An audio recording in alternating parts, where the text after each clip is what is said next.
শহীদদেরকে গোসল ছাড়া দাফন করা হয়। কি ছাড়া? গোসল ছাড়া। যুদ্ধের ময়দানে যারা শহীদ হয় তাদেরকে কি করে না, গোসল ছাড়া তাদেরকে দাফন দিয়া দেয়। এইবার রক্ত সহ তাদেরকে দাফন দিয়া দেয়। এখন বলবেন হুজুর রক্ত সহকারে কেন দাফন দেয়? কারণ আল্লাহ তাআলা জানায়া দিলেন, যারা শহীদ কিয়ামতের ময়দানে তারা সেই রক্ত নিয়ে আল্লাহর কাছে উঠবে। আল্লাহ যখন জিজ্ঞেস করবে, বান্দা তোমার গায়ে রক্ত কেন, তোমার গায়ে কাটা ছিঁড়া কেন?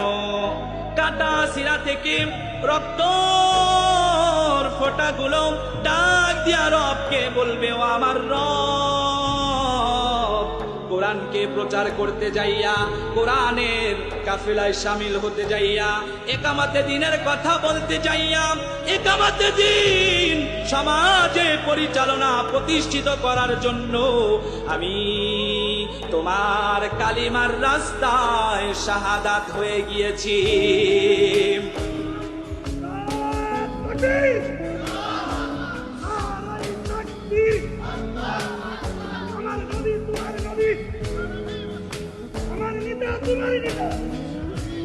আমার ভাইয়েরা,